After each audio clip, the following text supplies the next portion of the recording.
Welcome to the Occult Rejects. We are two former secret society members who were determined to show the public the truth that occultism has been purposely integrated into every aspect of society, from politics to music, Hollywood, and science. This is used to manipulate the public as a whole and to protect the fake elite. The symbols are used all around us to affect world events and public perception, our behavior, and even our future. We will translate the occult so that you have eyes to see. We reject their agenda to give you the tools to save yourself.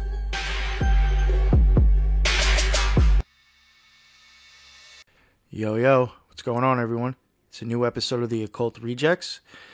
This week, we're giving you an interview that we had. We were asked by William Ramsey Investigates. Guy has his own show, his own podcast. He asked us if we would come on his show. He tends to deal with occult stuff and serial killers and just secret societies and cults. I'm going to leave his info in the description of the video, so you guys can check that out. Also, I think he has some great work, to tell you the truth, and that's not just because he put us on his show. I think he puts he definitely puts his work into what he does, and he has some impressive stuff for sure. But he contacted us on Gab, and he asked us to come on, and here's that interview, and we're going to play it for you guys. Hope you enjoy. Later. Hi, this is William Ramsey. Welcome to William Ramsey Investigates. On tonight's show, I have a very special two guests, who I came across on social media. I think it was either Gab or BitChute. But the title of their social media is The Occult Rejects, and it caught my eye. And I've listened to a couple hours of their stories about being in these groups that I've studied myself, but had not had the opportunity to really talk with people who are in. And they're New York Patriot and Lux, who one was in the OTO and the other is in the Order of the Golden Dawn. So that was one of Crowley's first orders, and then the OTO is a German group, but Crowley became the head in 1925. But we're going to talk to them, or I'm going to talk to them and just kind of ask them questions and tell their stories. So, New York Patriot and Lux, are you there? Yep, I'm here. What's going on? Awesome. Well, thanks for agreeing to the interview. For people, can you tell your stories? I mean, I think it's going to be curious just to kind of tell your stories consecutively, but maybe you can start, New York Patriot, and talk about how you actually got into the OTO, how you heard about it, and what it was like kind of joining the group. And you're in New York, right? So did you ever come across it like Jim Wasserman? I think he just passed away. But maybe if you know any of these leading lights too, if you could talk about that. I know who he is. I mean, of course, you're going to know who he is if you're in the OTO. Unfortunately, no, I've never met the guy before he passed away. Gotcha. He definitely seemed to be an interesting character. Yeah, he was in that huge magic group in the 70s. But so how did you find out about the OTO?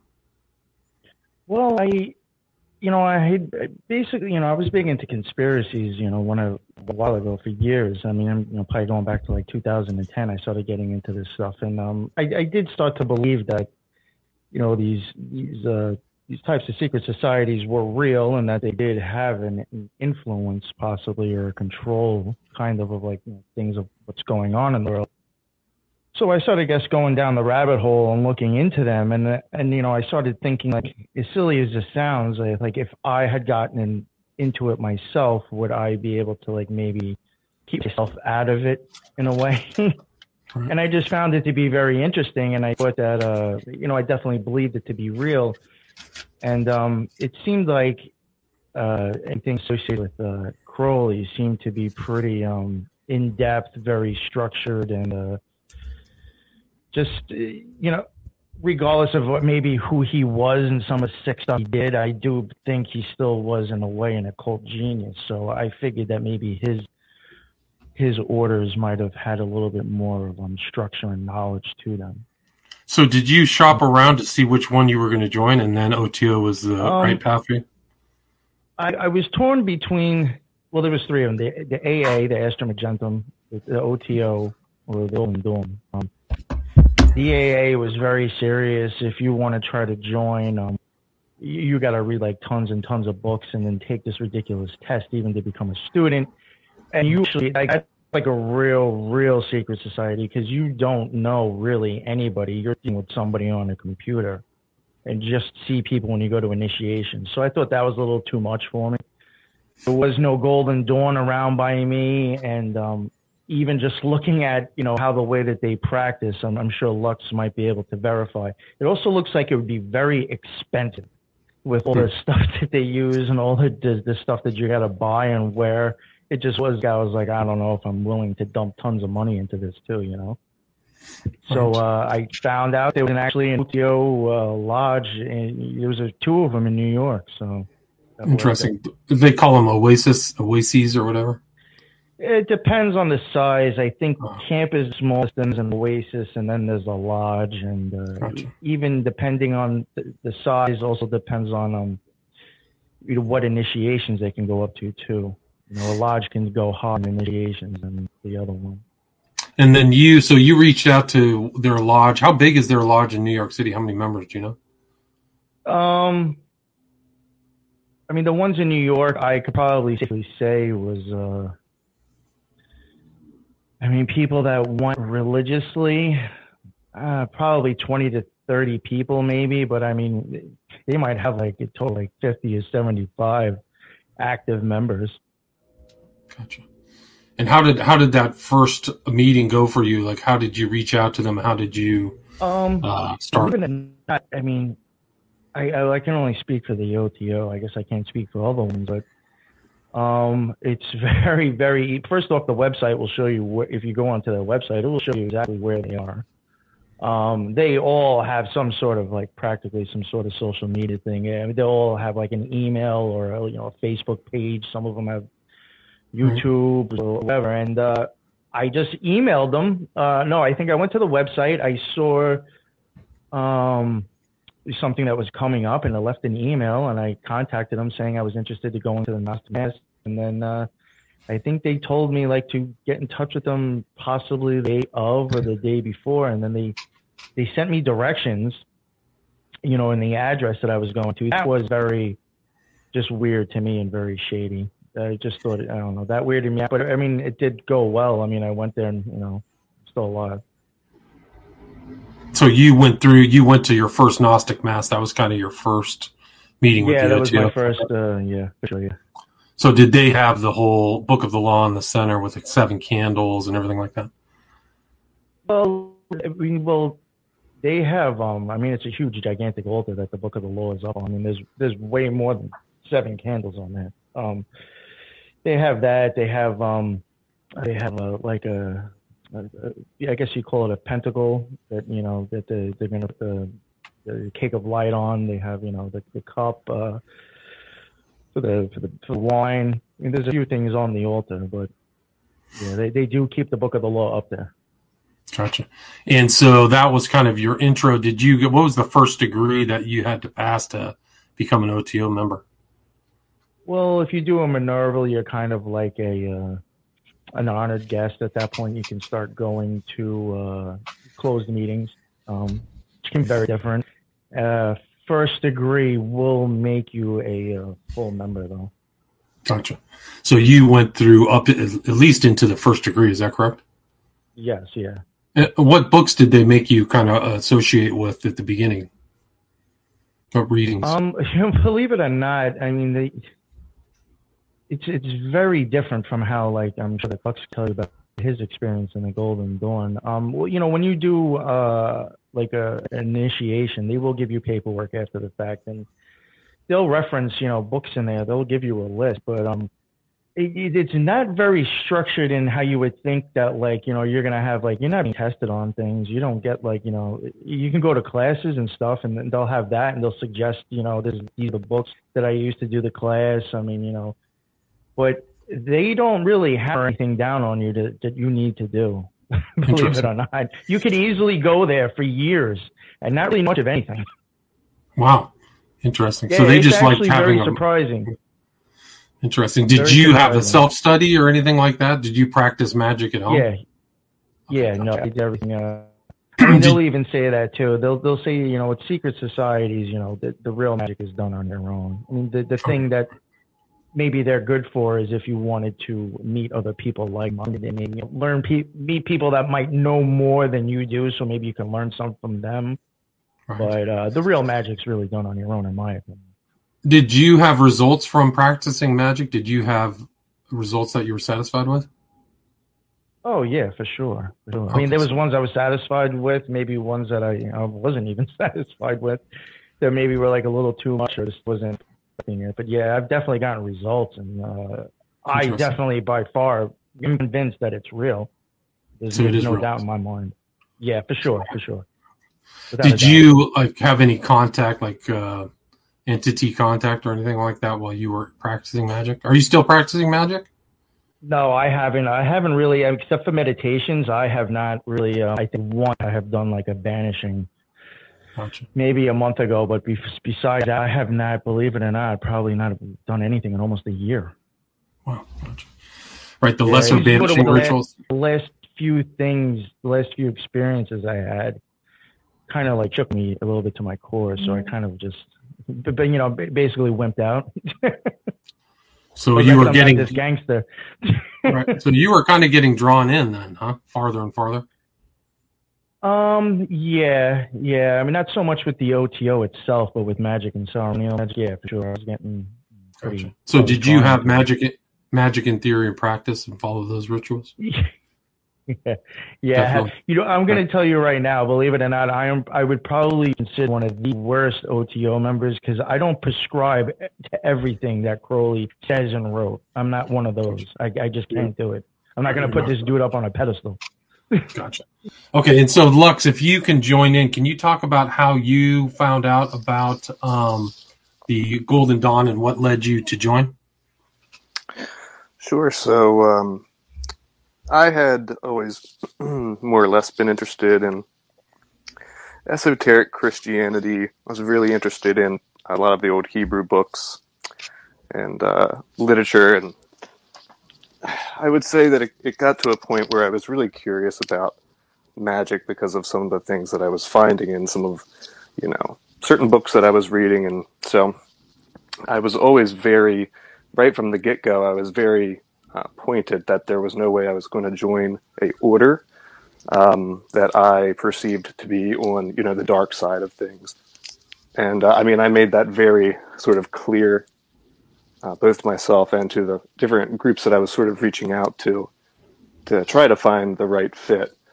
And of course, I had heard all of the, Crowley left the Golden Dawn, and there's no more influence, and they sort of more or less got rid of him and wiped their hands clean of everything. So I thought, well, hey, that might be a really good order to give a shot, because I was very against anything to do with Crowley at the time. Gotcha. So I had already been practicing certain rituals, spells, meditations, yoga, a whole bunch of different things, even before I started doing the Golden Dawn initiation, or even sending in paperwork to have it considered. So, What part of the country are you in? I'm on the East Coast. East Coast. So, but they have there still are active kind of actual real Golden Dawn followers and temples here in the States. Is that correct? There is, and there's definitely a lot of cloudiness around certain orders, because, one Golden Dawn might have the name, but it's not necessarily the same lineage. There are different Golden Dawns that say that there's truly the authentic one, but they all sort of claim that. So Right.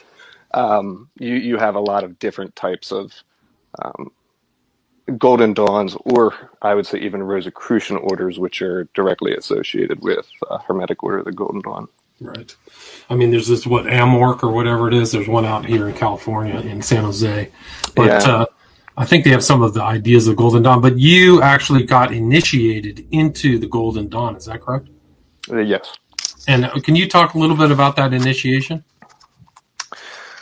So it was about a year build up. There was a lot of questions and hoops that I sort of had to go through, which is a bit different than New York Patriots' story, because they were very strict as far as letting anyone know their location, or things like that. And I had actually lived close to an OTO temple at the time, and I was, again, even upon contacting Hermetic Order of the Golden Dawn, I had said, hey, this is something that I'm really not interested in. So if this is something that's going to sort of come up down the line, I would appreciate the heads up now, because I definitely don't want to study anything with Crowley. I was doing, stuff like angel magic or banishing rituals and things. And so there was a bunch of paperwork that I had to fill out. They screened me pretty heavily. And there was about, I would say, like a 7 to 8 month vetting process. Wow. And New York Patriots, right? Because it was pretty expensive. And, Wow. we're talking about, your robes and books and a whole bunch of different things that you have to purchase before you even start the initiation. And, if you don't have the money, they sort of say, well, find it. So they don't give too much financial assistance to people. They really just want you to kind of go out and if this is something you're really determined to do, then, you're going to go ahead and find the resources to do it. So I would say after about that 8-month process, I decided to travel to the temple in order to get initiated, which was some ways away from my house. So it was quite a travel. And before I was even doing the initiation, I did have to meet a bunch of different people from the temple, sit down, and they would, ask me a bunch of questions. And so that was, I guess I could talk a little bit the first time that I had met them. Mm-hmm. They had set up a location where I knew about it probably about an hour before, before we met. And I get in there and I'm sort of sitting, and this was at a local restaurant that they had. And I was there with my partner at the time, and we didn't see anybody. So after about 20 minutes had gone by, they give me a phone call. And sure enough, they had actually already been sitting there in the restaurant. And they were just sort of like scouting, watching to make sure that I was who I said I was and everything. And so we sit down, and there were 2 males and a female. And the one thing that immediately stuck out to me was that they had just these massive rings on their fingers. And I'm talking Super Bowl size rings. And Wow. I just, this was immediately the first thing that I noticed. And there was certainly an energy that was there at the time. I guess you could say maybe even an intimidating energy. And so we began to have a conversation about what I could expect for initiation, because it was going to be happening, not long after we had got done meeting everyone at the restaurant. And I remember that I was sitting there with my partner, and I don't want to use any bad language, but one of the first things that one of the members of the Golden Dawn had said to me and my partner at the time was, "Oh, don't worry, this is not when you in the Sodomize you, right? Sodomize yeah." And of course, oh, ha ha ha! Everyone's joking. Oh my goodness, a funny joke, because everybody who goes to enter a secret society, I think, always has those preconceived ideas as to what they can expect and what they've heard, and you really don't know too much before initiation. So immediately, I was pretty nervous about that because that was one of the first things that they had said. But the guy who had said it, he ended up being my mentor. And, he's a charming guy, and so I just kind of more or less just brushed it off. But that I remember it always sort of hit me, in that extra sense where you go, huh, that was weird. That's not something you say to somebody the first time that you meet them. Right. Not a good sign. But you kind of made you a little uneasy, but they actually blindfolded you, right? Took you somewhere? They did. So I was, at the time I was staying at a hotel with my partner, and we went our separate ways, and she went back to where we were staying, and I went with the Golden Dawn. And yeah, I was blindfolded. I could not, I did not know where I was going. I remember that car drive was, I had a lot of anxiety, and at the time I was not feeling well at all. I had come down with just just the nastiest cold. And it was hard to breathe under a mask and everything. So we eventually get there to the temple, and I immediately realized that it was not a temple in the traditional sense, but it was actually a residence. Gotcha. So, can you hold your mic, like if you've got the wire, can you just hold it because it's rubbing up against your shirt or something? Okay, is that a little bit better? It sounds better now, yeah. Okay. But so you got somewhere, but you were like a very serious kind of student of the Golden Dawn, correct? I mean, you read their books and were practicing their magic. Yeah, I would say I'm more of a really analytical person. I thrive really well in a structured environment. So, knowing that the Golden Dawn was more of a structured environment, I did gravitate more towards that. But yeah, I was pretty serious in it. I mean, for that whole year up until you even get initiated, you're practicing magic daily, and you're doing a lot of stuff in that day. So it takes up a good amount of your time. It's a large investment of your time for sure.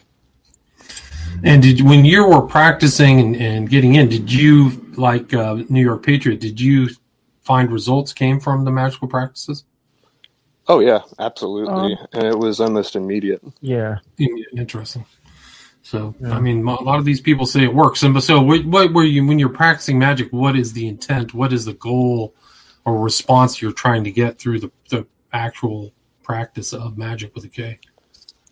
It would depend on sort of what the desire for the ritual is. If you're doing, banishing rituals, you're trying to pretty much set up a perimeter that's going to surround you through the day, that's going to block any type of, psychic attacks or worldly influences or astrological influences that might otherwise affect you. But, doing certain rituals, you're creating that barrier around yourself so that those things become nullified. I would do a whole bunch of different types of rituals, I guess, but of course never anything black or gray magic in any sense. Gotcha. Do you guys mind if I ask you questions when we're done? I mean, I'm already getting questions coming in, but so when you're practicing, you guys both together, okay, cool. But you kind of had, being outside, once you're inside, you kind of have a different perspective. Would you agree with that? Yeah, for sure. Yeah. Mm-hmm. So maybe some disillusionment, or did you feel like, oh, wait, this is, I mean, what kind of things struck out at you? You want to go first? What's that? Anyone? One of you guys can talk. Yeah. As far as things that stuck out to me as strange, or just like being a part of a secret society. I mean, you're in kind of secret societies that you have initiated to. Was there, I think listening to your podcast, you're talking about like you have discernment moments or instincts, something bothers you. Yeah. Can you talk a little bit about that?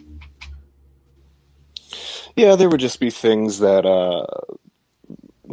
rubbed me the wrong way. I guess I would do a lot of research, and I wanted to advance pretty quickly because I didn't want to take the long road of where I took it half serious. I mean, I really delved in deep and fast, and the reason why I did that was so that I could, advance. And I remember that I began to do research on things that I was told, more or less were above my grade, and not to worry about those things at all. And that was something a bit strange, because when I would reach out to get certain questions answered that I thought that were pretty important, I was more or less told, no. And I remember specific times I would more or less get lashed for contacting people unless it was in a very, very specific, structured way. Gotcha. And just general people that I would see time and time again, I just, discernment, there was something off. I thought that maybe that this group was connected to other groups that I was not being told about, and had done some research, just because I'm way too curious for my own good. And doing the research, I began to notice in some of my books and curriculums that were given to me from the Golden Dawn, I began to see other references to other orders and other groups that initially I had been told they were not associated with the Golden Dawn, or even specifically with this specific branch. Gotcha. So you talked. I think you talked about the Astrum Argentum, right?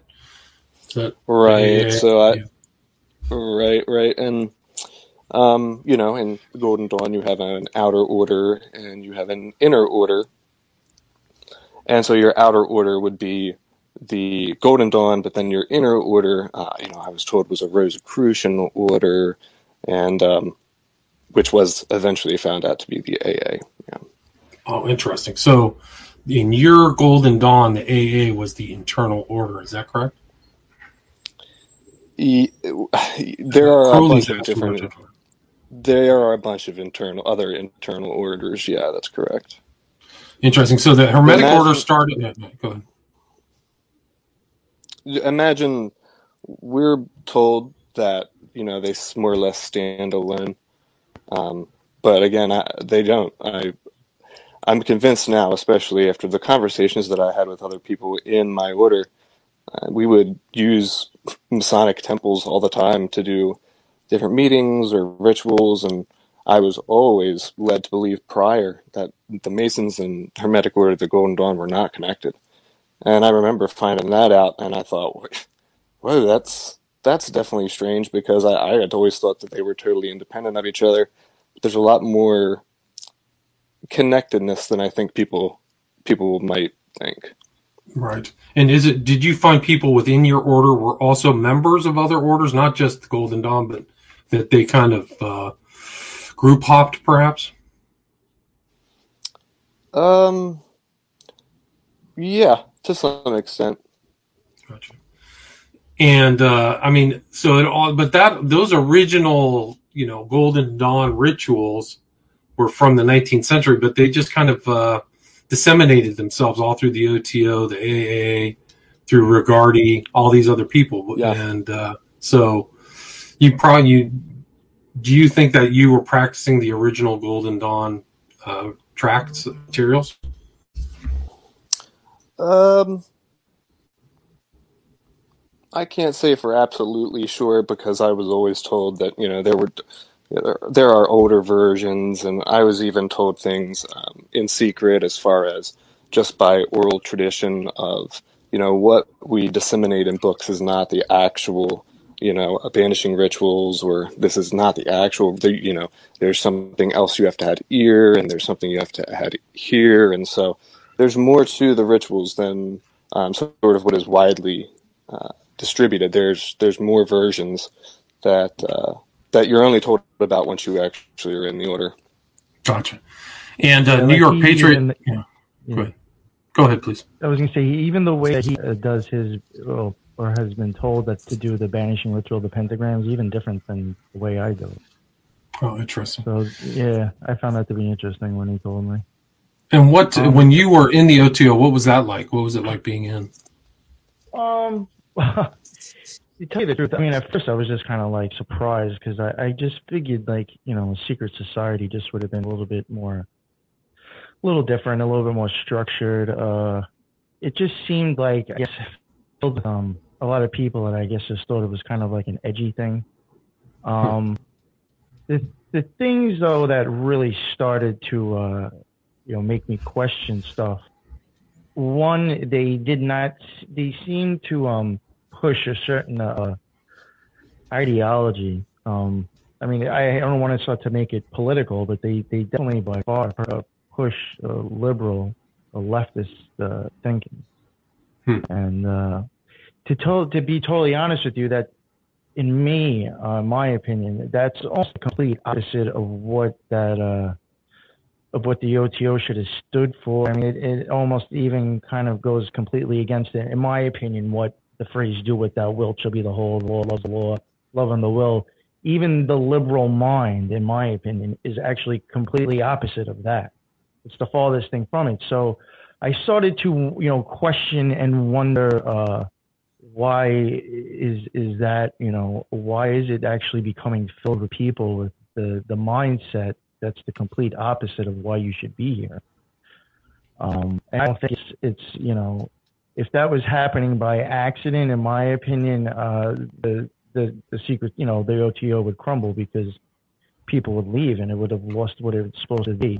I think in the sense that it's actually on purpose. Oh, interesting. When you were in the they, OTO, they want you you're supposed to be a very focused, strong-minded, strong-willed person, in their opinion.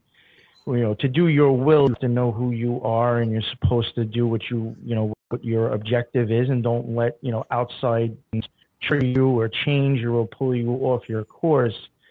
But like as soon as you put on the TV and Trump opens up their mouth, 90% of the orders on the floor, like having a conniption.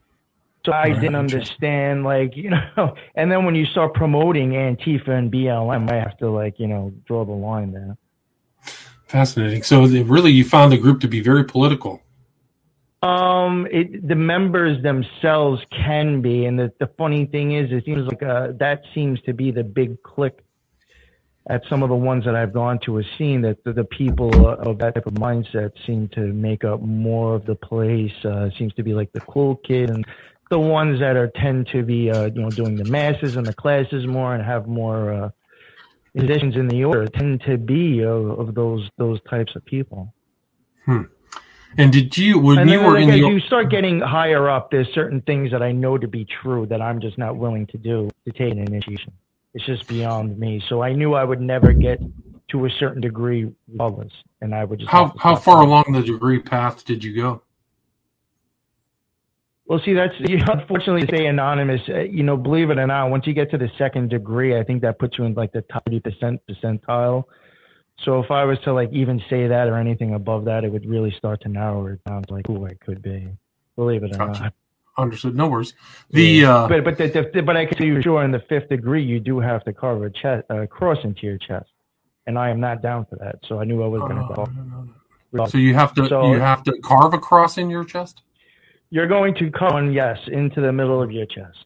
It's in the ritual, and I've seen people with it after. So I'm not making this up or. No, Crowley branded all the Scarlet Women. Sometimes some people be like, this guy's just freestyling and making something up. I know I've seen a hunch. It happens. Was that ritual in the Secret Rituals of the OTO, that book that was released? Yes. Gotcha. And what did you find it within the OTO that they had internal documents or an oral, only spoken tradition as well? Yeah, there's sometimes, depending on who was doing certain classes, that might have been a little bit higher up, going past the fifth for sure. Sometimes they would throw little things in there that seemed to be a little off than we would normally read. Some people even admitted that, when you get to a certain degree, there is certain paperwork that you are privy to. Right. Right, because I've heard the OTO has its own internal documents that the public's never seen. Oh yeah, they do for sure. Yeah. Okay, gotcha. And maybe you guys can just kind of talk about how you got maybe disillusioned or wanted to get out of the group. How did that process begin and end for you, New York Patriot? For me, believe it or not, like I had said, plus I'm sure COVID probably made things a lot easier because they had opened up the temple. So if you wanted to do anything, it's by Zoom. But honestly, I've had friends of mine that I knew that neither stopped going or just completely moved too. You just stop going. They're not going to question you. I'm sure maybe if you were very high up, then they'd be like, oh, what's up with that? But I'm sure people from the fifth degree or lower, you disappeared. Nobody's going to question anything. And did you, was there if you don't want to be associated with them at all, even having your name on their stuff, you have to contact the Grand Lodge, and they'll send you paperwork. It could take a few months, and then sign it and send it back, and they remove you. Gotcha. And was there like a squabbles within the OTO between members of the order, or different versions, or anything like that? Did you ever hear the name McMurtry or any of these other characters? Oh yeah. Okay, so you know that. Okay. You know what was one weird is that the one thing that they did not like James Wasserman around where I was at. I can tell you that right now. Interesting. He stood for rights, and he wasn't a leftist, so of course they didn't like him. Gotcha. I didn't know that. Yeah, but he wrote very books. big on the Second Amendment. Yeah. Oh yeah. No, he was very active. So was McMurtry. I mean, I suppose that McMurtry wanted to claim the OTO as being gifted to him from Crowley, and that he was the what's the Arab term? He was the caliphate, head of the caliphate. I know what right? you're talking about. Yeah. So, I know what you're talking about. Yeah. I don't know if that was something that you guys, the real OTO, the fake OTO, I don't know if that was something that you ever heard of. I've never really heard them say anything bad about McMurtry. Gotcha. And or do you consider yourself part of the larger magical groups, or just the OTO? Oh no, I only considered myself a member of the OTO. Gotcha. Yeah. And then Lux, how did you kind of take the steps to leave the Golden Dawn? So the reason why I ended up, I started to, like I said, see things in paperwork where a lot of other groups were referenced, and I just got really curious about it. And, I began to look the websites up for these groups that were referenced, and I noticed that the longer that I was in the Golden Dawn, it seemed as though there was like a convergent point where it now just, it's like it slowly turned into Thelema. And I remember taking a look at some of the websites that, these groups that were referenced in some of my curriculums as I got further up. And I would look on these websites and I would see something totally different than what I was being taught. It was like a 180. And anytime that I was asking questions about it, as far as, well, this doesn't make sense, or this doesn't make sense, or I was just told, don't ask those questions, and I would just be given a very vague response. And because of that, I was not willing to continue down a road where I wasn't getting the proper answers, even at this point. So I knew that I was being misled. I knew that I was being lied to, or, maybe misled at least. Again, because I had said things very early on about, not being interested in Thelema. So that's what kind of just was the last straw, and I decided that I was done. Did you officially try to revoke your involvement, or did you try to get paperwork to say you're out of it? Yeah, so it's a long process. I mean, they really try to push you to just take a sabbatical and to, don't, it's too much. Just, we understand that you're stressed. Take some time off. And I had initially sort of thought that could be a possibility, but then just had said no and requested my paperwork back. So, gotcha. And then, so looking back after you're leaving, I mean, are you still kind of practicing? Are you still involved in magic, or what are your thoughts after coming out of the Golden Dawn? I think to the general public, we're kind of disillusioned. Just the general public, we're disillusioned as to what magic is. A lot of things are magic, and I think that we all sort of practice magic in our own certain ways. It's just that we have a different definition for what we call magic, from meditation to prayer, setting the intention or the will, communicating with God, or whatever it is that you call him or her, or whatever it is that you practice. And I definitely am still very invested into the occult, which I would say is just hidden systems. systems that are directly being kept from people, so that, certain groups, certain people, they can, as long as they have this information and the general public doesn't, they're able to manipulate us in ways that are just unbelievable. So they have a very good understanding as to the psychological aspects of society and man, and a large majority of magic or the occult, I would say, is more about the total understanding of the psyche. The psyche, right? And how to manipulate. I mean, your tagline, the tagline for both of you guys is "You're fed up and disgusted how the human race is being manipulated by magic." Do you think because of your magical experience, you're more attuned to spotting that? Oh, absolutely. Yeah, by far. I mean, because yeah, in some ways, magic is manipulation, right? You're trying to manipulate the outside world or people. Almost all the magical orders have something where the people are mundane. They're a herd. Crowley called them a herd. So the slave shall serve is what he said. Right, the slave shall serve, exactly. So, and you guys have also kind of looked into other things on your channel too, right? So, it Pet Goat and also Pizzagate and things like that. Oh yeah. Yep. And can you? What are your? I mean, if you have like an overarching view, like I guess that, what is it? What's your view of how magic's being used today? Towards people, psychologically, psychologically, I think it was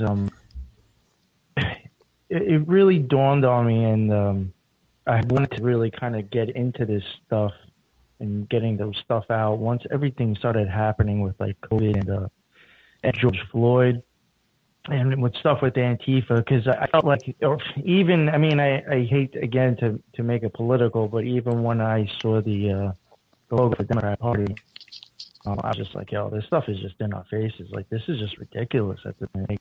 People are just literally being controlled like they're like a video game.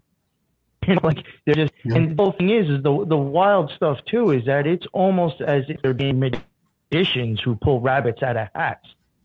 It's almost as magic in that sense, but they're just using media and like the leftist ideology to like really, pull the covers over people's eyes and just make them see what they want them to see or believe or, feel. It's just amount of fear, in my opinion, that they are putting out there to get the reaction that they want and then the end result that they want.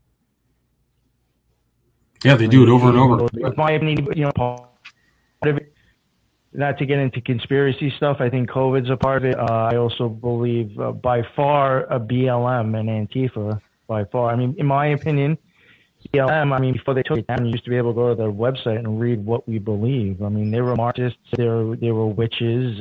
Yeah. When they're chanting people's names, that's a mantra. Most people may not realize that they honestly think that they're raising the energy of the dead person to use. Right. And that stuff's being played on TV and people are watching it and have no idea, because when you take things out of context, you take a 10-second clip out of a 3-minute video, people are going to only believe what you want them to see. So, the media and everybody's basically all plunged on it. Right. In my opinion. And I just think it's coming at people from all directions, I think, to push us in a slave state or globalist agenda. Interesting. And what are your thoughts on this? I would agree with a lot of that. And, I would even have people who, while I was in the Golden Dawn, who would talk about how, it does go up. Other groups, you're going to take your next step and you're going to take your next step. And eventually, you're going to get into some of the more inner orders and the more inner orders. And the inner orders of a lot, I would say maybe all of these groups, it is a giant tree. And the majority of the branches are all connecting. We're told that the groups don't interact or work together or talk or communicate or have a plan. But from my experience, that's not the case. And I would hear all people in, especially some of the higher ups in the order, would joke about the Illuminati and things like this. And all I'm going to say is that I know that the people who I was around were people just like you and me. You would never suspect these.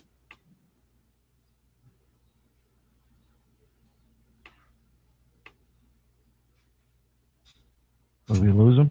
I think so. People, occultists or private groups, that when you go in, that they're all black and that everyone's got some metal music or something playing, and that everyone looks like they're gothic or something, and that is not the way that it is. The people that I were around were predominant figures in the community, very well respected, and I would say had a significant amount of power just in their jobs, their employment. Yeah, you said there's teachers, doctors, lawyers, things like that. Oh, everything. I mean, as much for as sure. you can... I've met a lot of those doctors and lawyers for sure, and teachers. Yeah, and I would say, to me, magic. The way that I liken it is electricity. If you went back 200 years ago and you told people about electricity, they would think that you were crazy or a kook. But just like electricity can be used to shock someone and to hurt them very badly.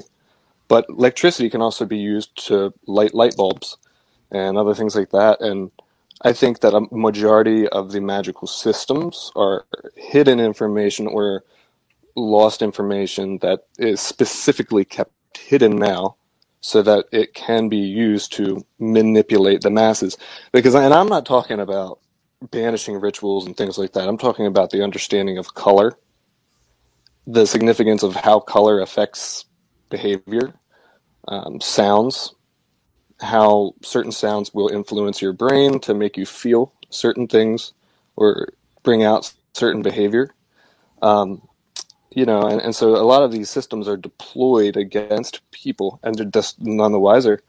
They just are just sort of going along life, and they, I don't ever want to make it seem like this giant grand conspiracy of, but that everyone at the top of the level everyone's involved.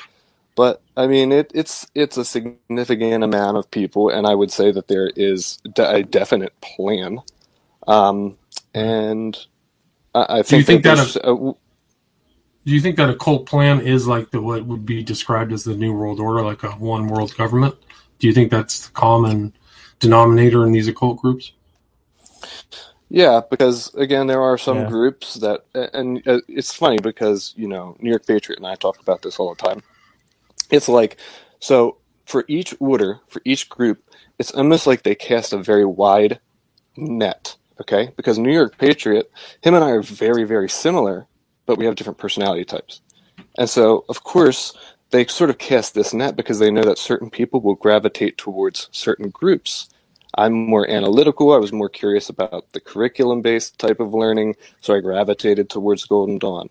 Other people gravitate towards Masons. And so they basically have different groups out that will fit your personality trait. You go into them. And so it's a way to sort of suck up all the people who would otherwise do that research sort of maybe on their own and other things. But they all do feed up into, I would say, a much more organized, I would say a more consolidated inner core of people. And it seems as though it gets darker the further that you advance. It seems the darker it goes. There's just a general different tone to things.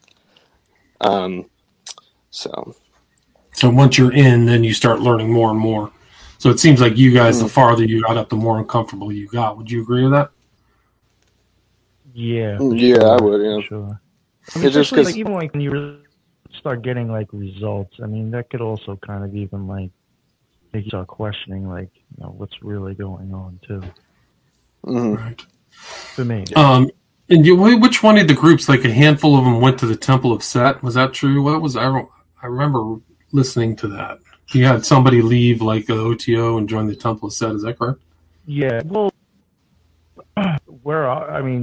for most people I know, if they're pretty serious with the OTO, they always seem to be like either involved with something else, or either be in the AA, or they might be in like some kind of oh my God, Coven or the Temple of Set was another one we're in. You'll get people who are in multiple Freemasons, multiple groups, right? Freemasons, right, because that's what Crowley recommended, was to join all the groups, right? So, did you think that there's kind of like an interlocking directorate of occultists? Some of these guys who are at the top are running multiple groups or involved. Do you ever see anything like that? There was definitely people I knew that were actually big in all three. They were high up, or higher up than the average in the AA, the Temple of Set, and the there's a few people like that, which I found rather interesting. I mean, I don't know if that's because they were in such a long time or what. Gotcha. And I mean, you guys are still putting content out on BitChute, right? So people can find your stuff on BitChute, and you're on Gab too, right? Yeah, we have BitChute, YouTube, and we have a Gab TV channel. Yeah. Gotcha. And it's the Occult Rejects. Jack Pine's asking you this question. Can you explain what watchtowers are and how they're used in ritual? Are you familiar with that term? Yeah. I mean, I've never really.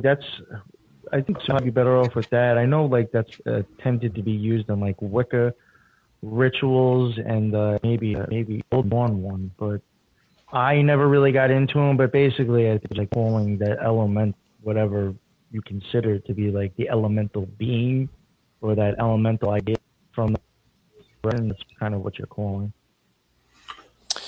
Yeah, and there's multiple watchtowers that guard certain perimeters of time and space. Gotcha. An entity specifically that occupies that space. So there's an entity that watches that's in the watchtower. Is that it? So it's associated with an entity? Yeah, well, it can be a very amorphous type of term. Yeah, just like New York Patriot said, a force, a certain attribute that represents northwest, east, south, things like that. So. Yeah, I mean, you could be calling like gnomes, or you could call the element of earth, or I mean, it could be. It's normally just like, to me, it was sometimes in some of these rituals, like something like that could all just be for you to create a mental picture in your mind, making sure what you're doing. Right. So having like this tower and you actually picturing it and picturing what you're trying to call, and it is just kind of like a link to the mind and on what you're focusing on. Gotcha. Is there anything else you guys would like to add before we wrap it up? Anything you'd like to tell the audience? The reason why we started the podcast basically was to let people know what's going on, trying to point out occultism. Like we've said, we do believe it's around us everywhere. And in my opinion, it's almost kind of like the fabric on what the world has been constructed with. The reason we have it is because we don't want to see other people getting trapped up in it. And I guess to maybe give just maybe a word of advice is to not believe everything you see, especially on the TV. Try to think logically. Don't think with feelings and fear, because that's basically what they're going to try to do. And sometimes go with your first instinct if it seems to be the more positive reaction, and don't be so full of ego. And I think that's a way to try to stay out of their trap a little at least. Gotcha. Yeah, I'm just trying to give some good advice. I appreciate it. On the podcast too, one thing that we're really focused on is that, governmental agencies that have a lot of money have been researching these subjects. So you don't have to take our word for it. You don't have to believe us when we talk about this stuff. Come over to our podcast, see how there have been scientific, analytical, studies that have been done about these systems. And enough to the fact that certain government agencies take them as literal fact, and they are using them. They're actually deploying them on a daily basis, and they've been researching it for decades. And, as long as they sort of have that information and we don't, we're always going to be able to, be manipulated or sort of pushed down a certain path. I mean, right now you can see it. It's everywhere. The whole of society it's almost split into two different factions or groups of people. Right. And, that division is on purpose. I mean, you have the left and you have the right. And, it's very ironic that both of the attributes of the political left and the political right represent the attributes of, the hemispheres of the brain, right? And they're playing all of us. For real. Yeah, yeah. And they're playing all of us off of each other, and they're doing a great job of it because, everyone's so divided. And what we want to do is we want to decipher the language, right? We want to be able to show you what's around so that people, realize the situation that they're in. Because if we don't realize the situation that we're in, we're not going to be able to get out.